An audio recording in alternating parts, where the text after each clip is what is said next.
This has finally happened. I made the most perfect nails in my life. This is the top level of perfection that I wanna see on my nails every single month. They look super clean, they look super white, they have perfect shape, and at the same time they look extremely natural. This is the best technique I ever tried. The problem is I think I won't be able to do this again. I will explain why at the end of the video. Let me show you first how I actually did it.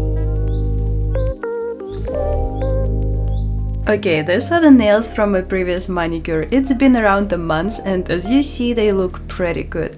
Of course, I will start with removing all gel material with a ceramic red bead. I'm planning to do Russian manicure, so everything is going to be dry just using the machine. This time I decided not to remove everything from my nails. I will need to apply the same white gel on the ends of my nails, so it's kind of makes sense to keep some material there. It was holding pretty good, so I can save some time on removing and on applying after. Basically, what I did, I removed the top layer from all nails and after, from the top of the nail, was slowly moving down, removing white gel from the pink nail area and creating smooth transition to the leftover gel on the grown white area. It looks pretty good already, but I need to make the transition even smoother and remove left material on the pink part, so I use a nail file and polish all the nail surface.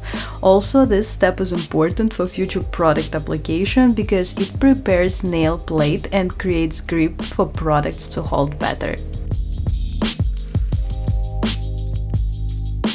Now it's time for cuticle work. I push it first and then use flame-shaped bead to clean under the cuticle. Green beads are usually hard for this type of work, but I use Amazon beads and in the set I got, this green bead is pretty soft. That is why I usually use it. But make sure the best ones to use for cuticle are usually red or blue for extra hard hands. And with the same bead I also polish the center area where I still see the excess of material, just to make sure the transition even smoother. Cutting cuticle is the hardest part for me, especially on my right hand. It's really important not to cut extra and stop at the right moment. Here is the perfect example. I did the first round of cuticle cut with little steps, but still keeping the cuticle cut as a whole line to not have any rough cuts, and I just had to stop right there. But my perfectionist kept going and of course made mistake. It's important to remember that in manicure less is more. Every time after cutting cuticle, I polish the cut with the round bead, otherwise cuticle will grow flaky and uneven already in a couple of days.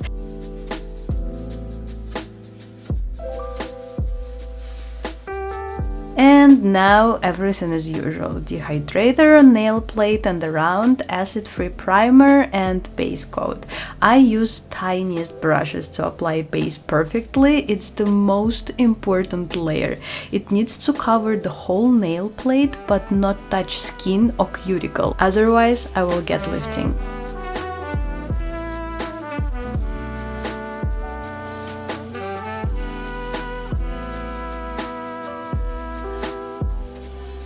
Because gel removal wasn't perfect, some parts were too thin, I have some transparent patchy areas on the nail. So I'm getting tiniest brush and covering these areas with the white gel. If I would not have white gel already on my nails, I would have to apply the full layer on all nails and it would take much longer than just filling a couple of areas. I have to say that milky gels are such a great color for nails. It gives this white undertone and you still can see natural texture that I love. Well, you know, I'm a huge fan of natural nails. It looks super uneven now, I know, but just trust the process. I'm going to cover everything with clear gel to create nice looking round surface. Nothing unusual, just basic gel application from side to side with the small brush. I love gels, mostly because of the strength they give to my nails while looking like regular nail polish. And since my gel application is far from perfect, I shape my nails with the file. I saw a lot of comments under my video with questions about how do I shape my nails, but to be honest, I don't really have a technique. I just see what is bothering me and file it away. Just trust in my artistic eye, kind of. Of course, covering everything with top coat, also using tiny brush, and here's the final result.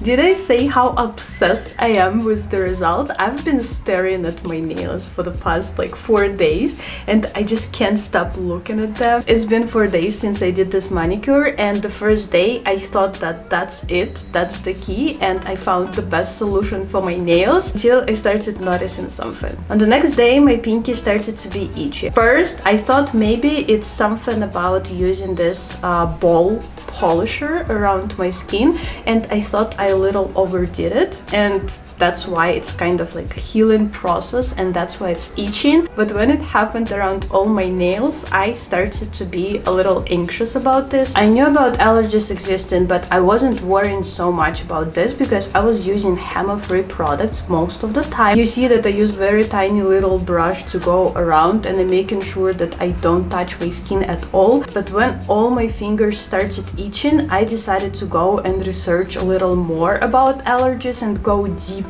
into this hole. Oh my god, girls, I'm in shock what I found about all of this allergy situation and how incredibly dangerous it is. So basically, even if you use the safest products that doesn't contain hammer, even if you use the same products over 10 years, you still can develop gel polish allergy. All videos about allergy I watched, they had the same narratives about girls figuring out that something itching about their nails, and they keep testing different products to see what's happening, and more they test, more itching is happening and worse the situation becomes.